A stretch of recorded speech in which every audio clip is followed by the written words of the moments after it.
Uncle এখানে অনেক ধরনের কফি পাওয়া যায়, বলো তোমার কোনটা চাই? আরে আঙ্কেল আপনি একটু তাড়াতাড়ি করেন, এখানে অনেক লোক দাঁড়িয়ে আছে। আঙ্কেল বলেন আপনার কোন কফি লাগবে, মিষ্টি নাকি তিতা? মা আমার তো মিষ্টি কফি অনেক পছন্দ, তুমি 2টা মিল্ক টি কফি দিয়ে দাও।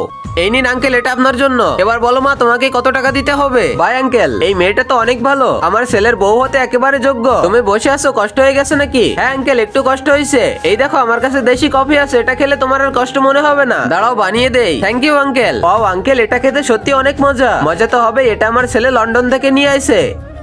ও আঙ্কেল এই বাটির ডিজাইনটা তো অনেক সুন্দর, এটা আমি আমার হাতে বানিয়েছি। সত্যি এই স্যাম্পলটা অনেক সুন্দর, এটা যে বানিয়েছে তাকে বোনাস দেওয়া উচিত।